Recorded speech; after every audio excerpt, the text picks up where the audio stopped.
everybody. Welcome back to another episode of the Bible is Funny podcast with Tim and Anthony. What if nobody's listening and you're just talking to yourself? I typically am.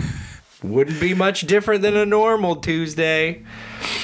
And we're recording this on a Thursday. Don't tell them. Jeez. Now they'll know.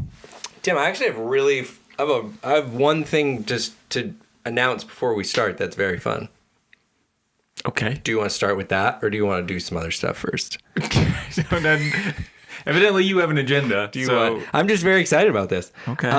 Is it actually exciting? It's or is actually it like exciting. Anthony, no, exciting? This is a real one. That is exciting for all of us. Other people are gonna like it. Other people are gonna like it. Can I be the judge of that? Yeah. So, heard from our good friend, member of our podcast family, Emily, that she sponsored a kid through Compassion. Hey, that is cool. So we've been doing this all year, and we said, hey, if you want to just do your thing and support a kid through Compassion, we super support that, right? This year we're highlighting the work that Compassion is doing in Brazil, and trying to encourage our audience to get involved and help these kids that are out there. And Emily reached out. She said, I want to let you know that I started sponsoring a child through Compassion International. His name is Pietro, and he's 8 years old, and I'm very excited for what this will do for him and his family. Thanks, Emily. We love that, Emily. Yeah. Thanks for what telling a us. rock star. So shouts out. I was just so excited to see that. And you can do that today at Compassion. Forgot the link completely. It is /Bible is funny, but I'll put it in the show notes. I think it's compassion.org, but I'm really wishing I had wrote that down. Wow. /Bible is funny. Drop the. It's cleaner. And if you do, let us know, because I do think this is super cool. Yeah, that is really cool. You're right. I was planning on pooing whatever I know it you. was. I saw it. I was ready. Saw you were prepped. And that one's a good one. And I I'm not an evil monster. So as some people think otherwise. Well, people think crazy things. Yeah. People think the moon's made of cheese. I haven't been there. I don't know for sure it's not. Right. But I can say I'm not a monster. Yeah, you're definitely not a monster. But if you missed the beginning of all this, 'cause I know some people don't listen to every podcast. Oh. I know most people do. But if you missed this, that's our thing this year, Compassion International, and we're helping to sponsor kids in Brazil, because Tim's from Brazil. Mm-hmm. You can't say it enough. Look at him. There he is. You can say it. Enough. You've said it. He's a Brazilianaire. That'd be pretty cool. Tim, that's a great title. We've got other things to do today, but I don't know if before we start, you have any other words for the people. Okay.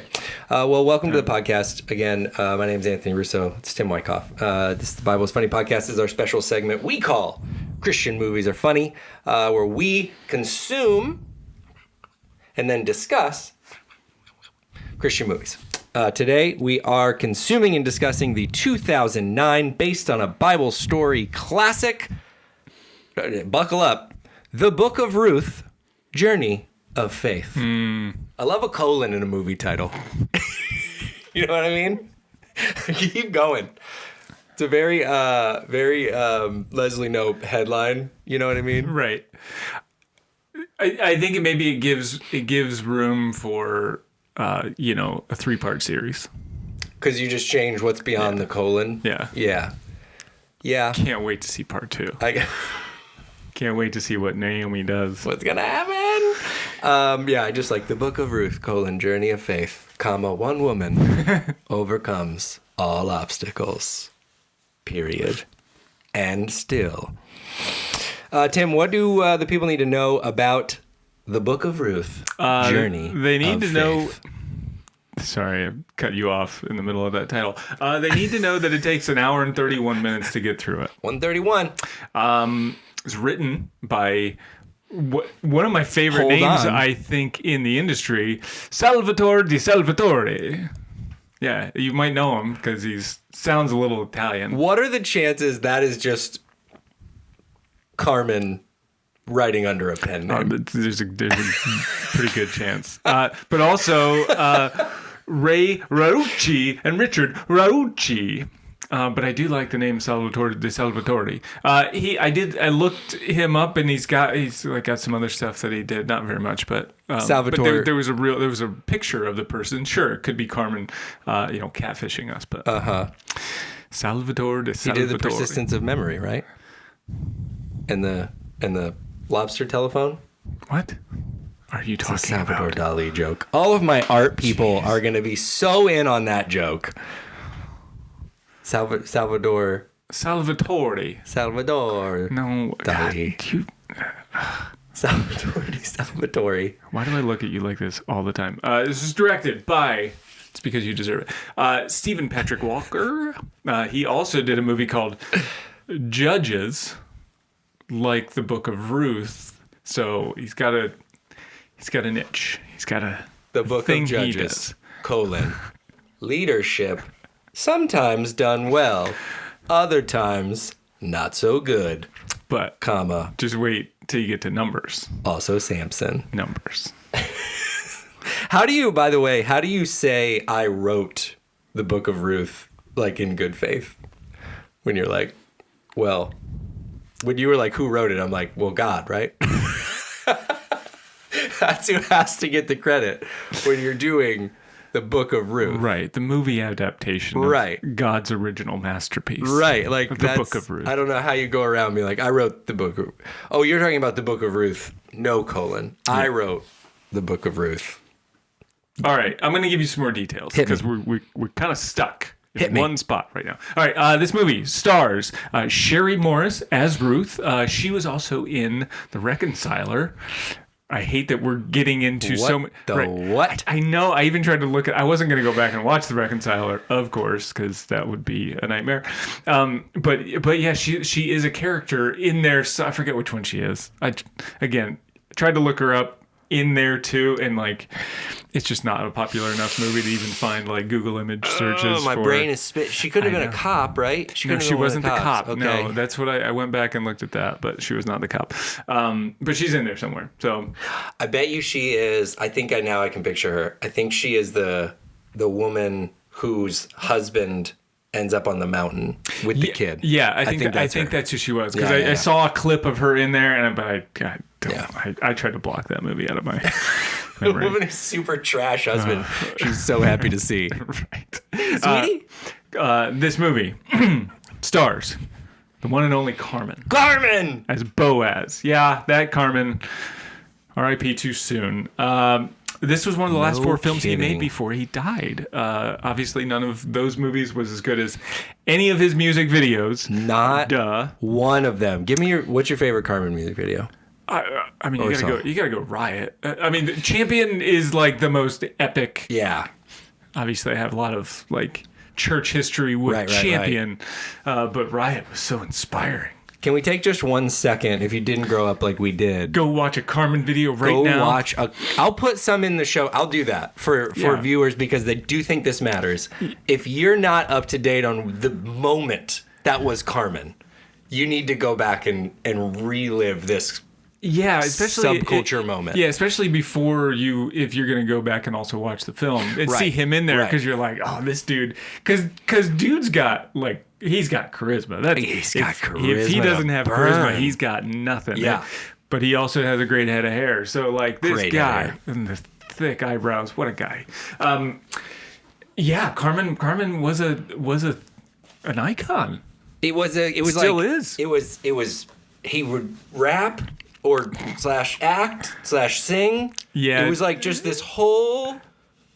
There's never been another one. There'll never be another one. No, it was just... I prayed to God that what was Carmen? He was just this performance enigma. Right. Where you couldn't not watch him.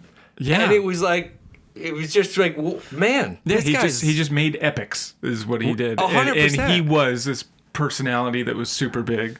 Anyway. Yeah. Anyway, he's great. But go watch the Riot music video. There's the America one. Essentially, that one's weird. But he that also gives you an example of what he is. Like he kind of talks, preaches, raps, all in the same video. It's pretty unusual, but Carmen. It would have never worked for anyone else. It hasn't worked for anyone else. It would never work again. No one could do what Carmen did. No. Now, you could certainly question, did anybody need to do what Carmen did? And that's a fair question. But I'm telling you, no one else could do it.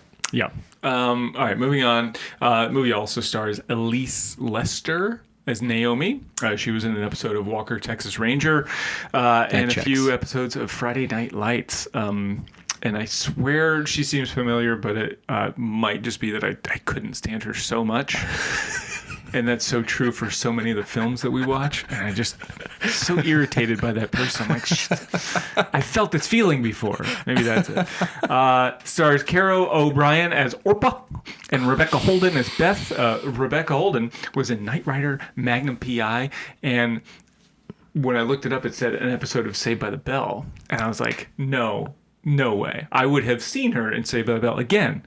Kind of familiar. But as it turns out, there's a 2020 version of Saved by the Bell. Oh, that's right. Yeah. I did not know this, and I refused to accept it. It's so funny because me and you talked about it, right? And you said the same thing. I was like, "Are you gonna?" There's a new set, and you were like, "I don't accept this at all." Oh yeah, no, I don't remember even talking about it. I was always gonna say, I bet you don't even remember this conversation, but your words were almost identical to what you're saying now, 5 years later. That tracks. Also stars Lana Wood as Tanny. She's also been in a million TV shows, none that I've remembered, but was on. See it on IMDb. Tanny. Tawny. She was pretty good. But like, if you look at her old pictures from back in the day, she's kind of a hottie. Hey-o. I don't know if that's weird to say about like a 80-year-old woman now. We're reporting but, like, facts. These are facts. She's a looker. I was thrown by her name. Lana Wood? No, the character name. Tanny? Yeah, it was like they were very specific with choosing kind of names that appear elsewhere in the Bible, like, I don't know, Simeon or whatever. They basically copy and pasted the Book of Ruth and put like the exact lines in. No, Salvatore de Salvatore wrote it, okay? It was not from the Bible. It was an original thing. So it's all like normal Bible names. And then they were like, and then Tawny. And I was like, I think I went to high school with it, Tawny. Tawny. That's weird. And she works at a nightclub now. Finally, this movie stars Dan Haggerty as Simeon, picker of wheat. Yeah. And he's also dead. So What? yeah, we got a few dead folks. Doggone it. And he died in 2016. That is funny But about... he's been in a bunch of stuff too. He's got like this kind of... there was one I saw. He's in an adaptation of the story of... Paul Bunyan and Babe the Ox, and it's weird. It's like it's a horror movie about Paul Bunyan coming back to life because somebody desecrated the grave of Babe the Blue Ox. Wowza. Yeah. What a premise. Yeah, I know. But he's in that, and then he kind of interested. Yeah, he did good presence. I liked him. But we'll get into that a little bit more as we unpack the film. Let's do it. Any sort of summary that was presented to you? The summary is also kind of weak. This IMDb synopsis says, this movie is an adaptation of the Book of Ruth from the Bible. Powerful themes of tolerance and acceptance gained through love and understanding shine in this production. I don't know about the word shine, but things happened. Are present. Yeah. Yeah. Great.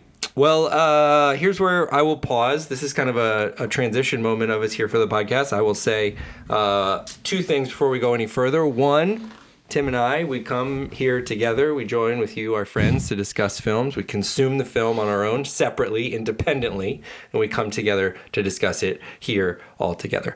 We never want this to be just like some overly critical, we hate everything kind of thing. We don't hate everything. No. We really like what Emily did. We already talked about that. Mm-hmm. There's a lot we're feeling positive about as we sit here today. So I don't want you to we just don't want this to be some spewing of unnecessary and reckless criticism that inhibits the creativity and expression of others.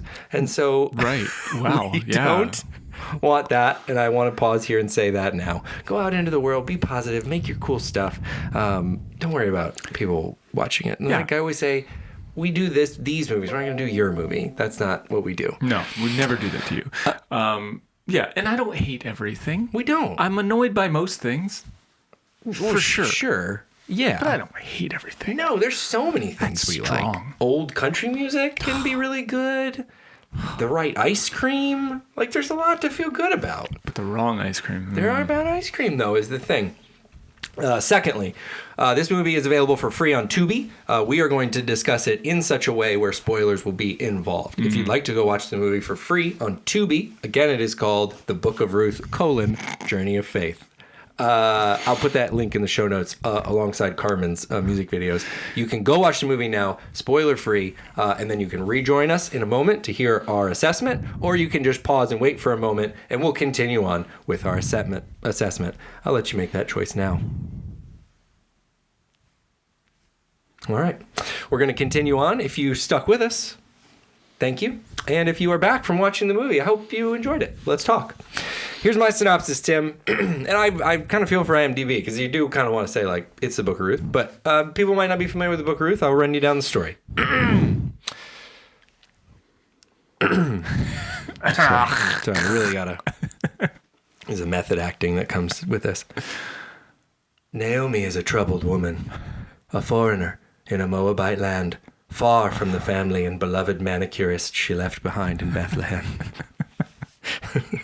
With a failing farmland, 2 Moabite daughters-in-law, and a pile of rocks for a husband.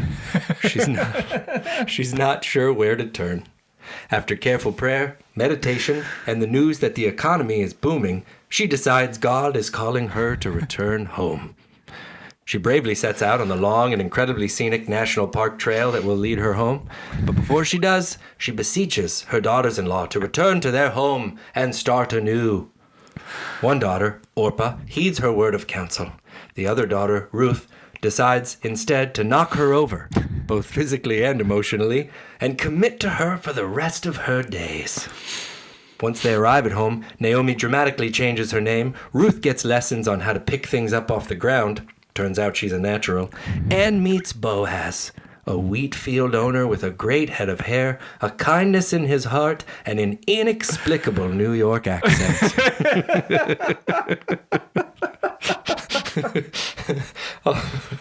Although there were challenges before them, Boaz was the champion that Ruth and Naomi needed.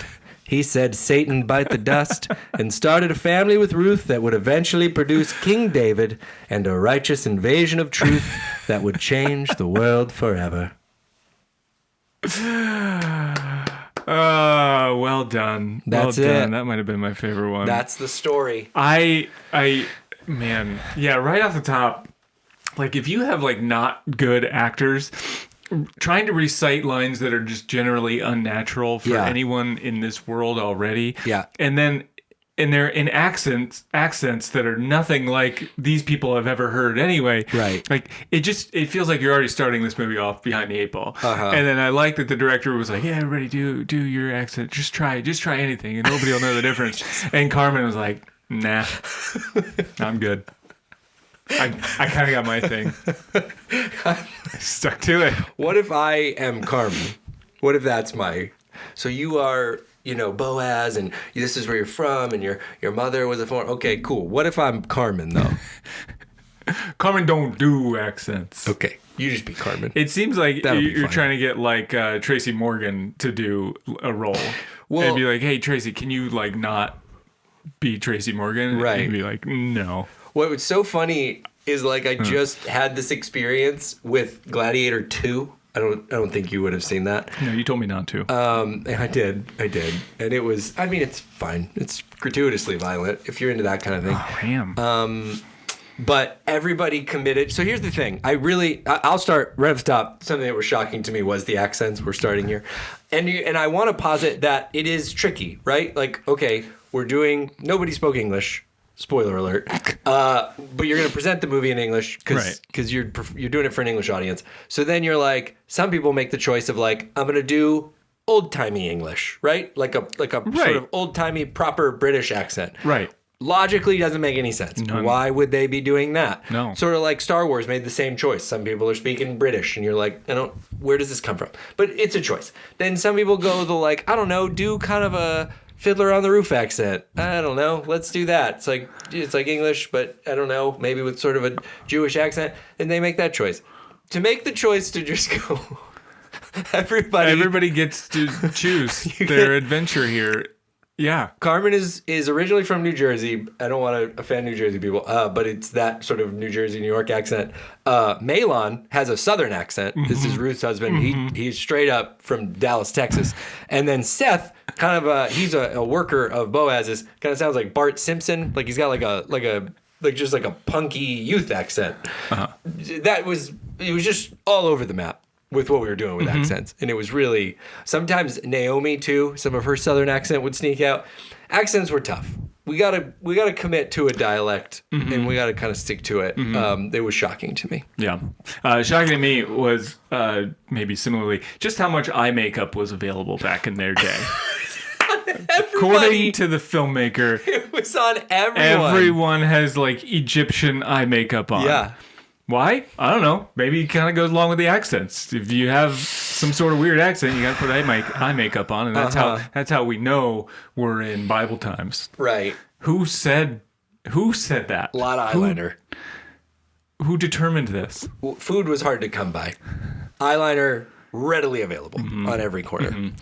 That's a great point. Give me a character you wanted to see less of in the film. What character do you want to see less of? Naomi, just the whole Naomi. Yeah. Like, I have to say no offense, but I mean offense. I truly mean lots of offense with it. She was just bad. Like, whatever this mullet wig she was wearing too. It was so bad. No, thank you. Like, and I don't want to be like critical about acting, because acting's hard. Like you're pretending to be somebody else already. Yeah. You're doing it in clothes that aren't yours. You're in probably a familiar place, but trying to make it feel like it's Jerusalem or something. Like it's not right. Like things aren't right, and you're trying to pretend like you're back in Bible, right, 5,000 years ago or something that. We don't really know what it was like back then. Right. And you're using an accent that wasn't comfortable to you. But she, like, every line is just so overacted with her. And like everything she says is like she's in a soap opera. And it's got that like sort of smug feeling to it that you feel like you're being talked down to by your first grade teacher or something who's yelling at you for playing. Like it's just. No, I don't need that. I didn't need that. She kept grabbing Ruth's face to talk to her, and I was like, okay. Yeah, okay. I wrote down like you're not the main character. Just take it easy, Naomi. Right. But and that's kind of the disconnect was like Naomi is not the main character in the Book of Ruth, and Naomi was definitely the main character in this movie. Well, yeah. Yes.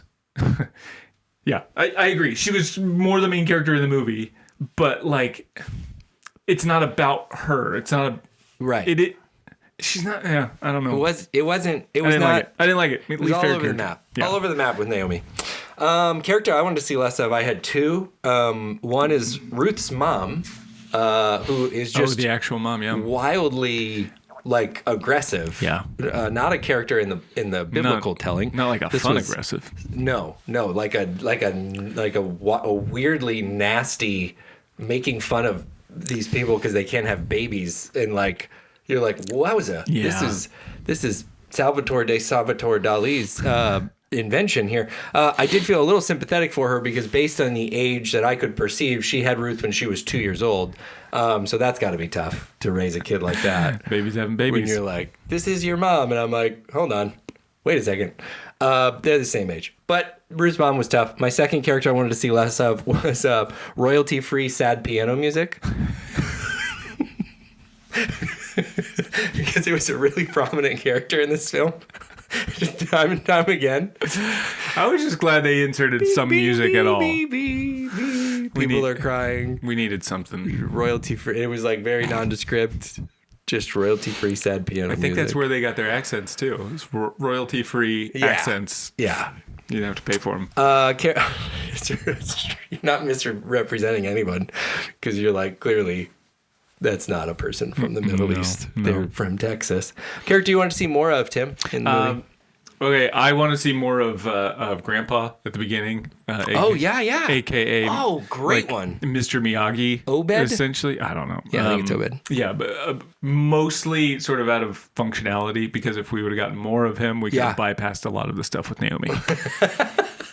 But legit, I thought he did go to the scenes too. Yeah, well, and at the beginning, I'm telling you, there was a very Mr. Miyagi vibe here. Obviously, like the nature of the character, but even at one point, he goes, he tells his kid or his grandson, he's like, your focus is off. Yeah, which is Mr. Miyagi. Right, focus. I had a story issue there because he's like, it's the character is David and he's slinging a rock, and then he's like, you killed a lion, and I'm like, not with that rock slinging. He couldn't hit a jar from 2 feet away. Great point though. Shouts out to whoever played Obed. I did think they did a nice job. I said Carmen. I just, for all the reasons we said at the beginning. I mean, is it good? Is it acting? I don't know.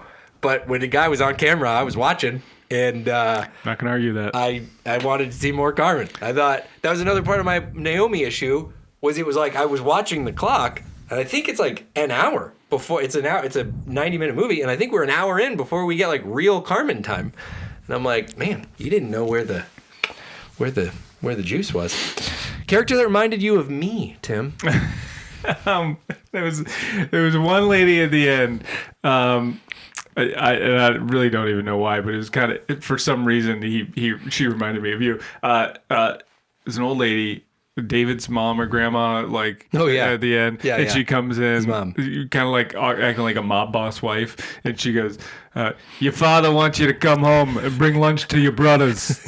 It was like so mob delivery. It reminded me of your Italian roots. Oh, man. Thank you. Like a lot of real Italians in this movie, and you picked the one who sort of vaguely resembled one. There you go. That's you. I'll take it. I said of you, Simeon. Simeon, who was in the field, I thought he was helpful. He was straightforward. He's just very like matter of fact about everything, and he was always down for a good time. This is what he's out there doing his thing, and then and Boaz is like, guess what? You work for me now. You're a thing, and he was like, okay. And then he later runs into Naomi and her buddy Tawny, and he's like, she's like, you should go with Tawny to the festival. And he's like, okay. He's right there. Yeah, let's do it. That does sound like me. He's in. Thanks, Aunt. Give me a low point in the film if you could have identified one. There was Naomi did have a really ugly cry that was pretty gross to me. Yeah. About 21 minutes in, I wrote it down. Also, but them like trying to slow play the reveal of Ruth being pregnant.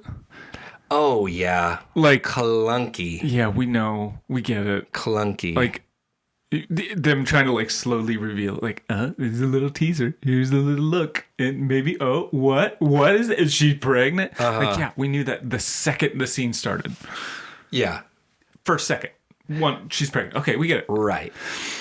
I thought that's a great point. I thought the shtick was going to be, so what happens is Naomi kind of runs in and Carmen is there with Ruth and they're like, we don't know what's going on. She can't keep anything down. And I thought it was like, prank, we're pregnant. But then they decided not to do that, and they decided instead to make it seem like a medical emergency and send... This is all with 3 minutes of runtime left in this whole movie. They send Carmen running outside to have like a brief prayer session, and that is like... It was just too much. It was very much too much. It had the feel of like you send your kid to school on April Fool's Day with a sling... You know what I mean? As like a prank, and it's like you're supposed to go in and go like, yeah, I got you guys, but they're instead like, oh no, I think it's infected. Can somebody? And you're like, the like doubling down on this joke that was never. It wasn't good. Didn't have a good delivery to begin with. It was.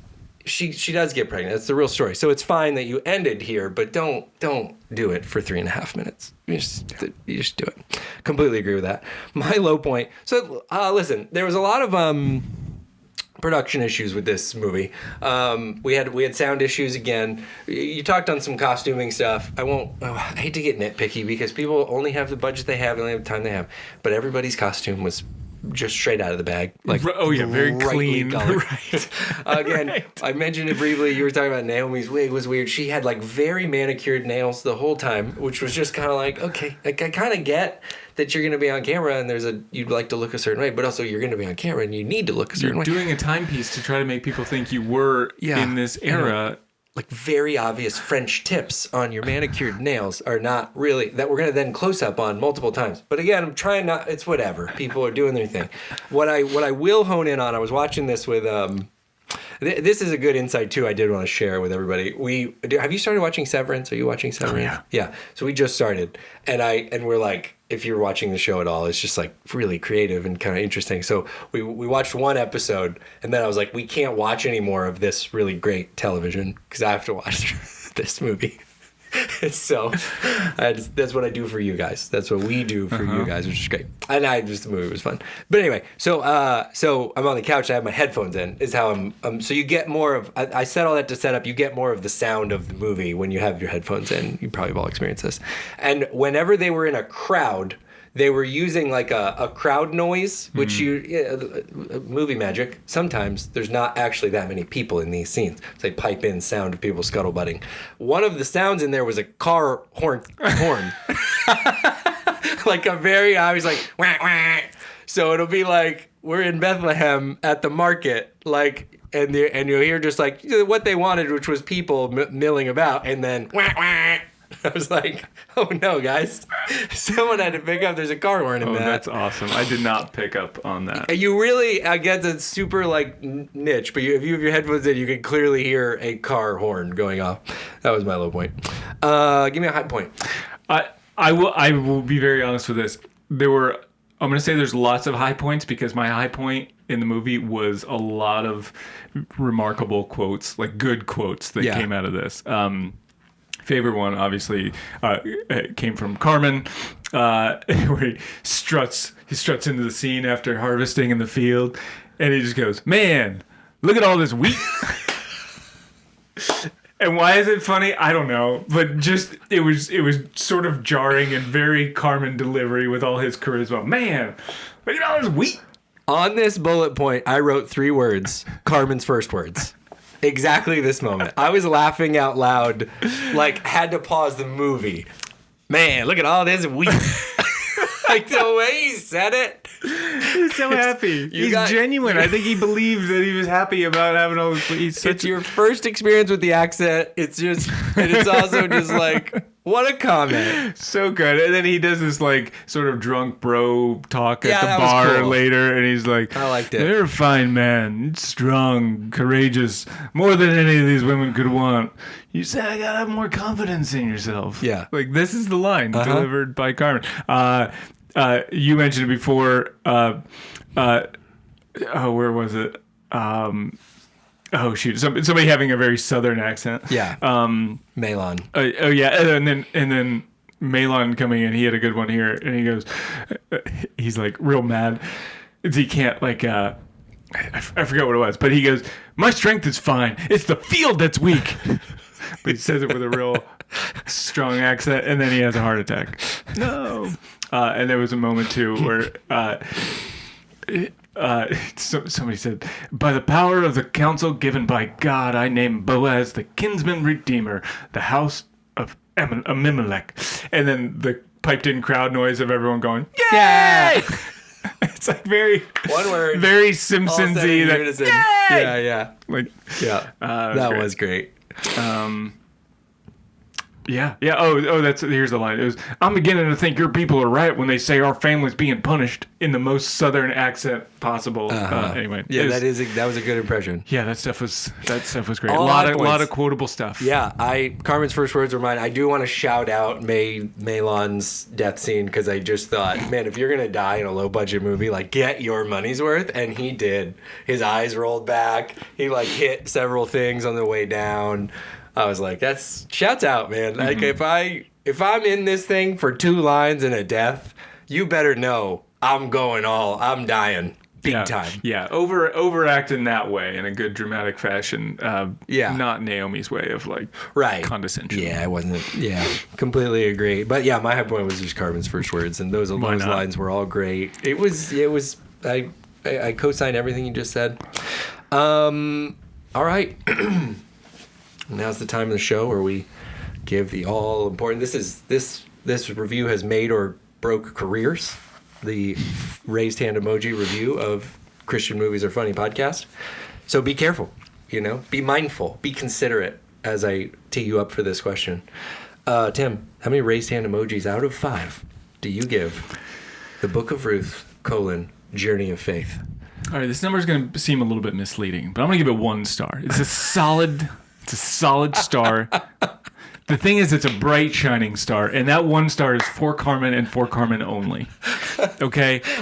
With that 1 star, he makes this movie watchable. Yeah. And I don't say that lightly. I will tell you this is not good. Yeah. It's not good. There's a lot of things that are wrong. The audio, like stuff is wrong and makes it not watchable and pretty much generally boring to watch. But if you want to just indulge in Carmen moments, check it out. It's a little long to just be getting in there for Carmen, but very different reviews. But I think for the same reason, I'm a 4-star on this one. This is just a fun watch. Like Tim said, a lot of moments that will stick out and be like, why did they do that?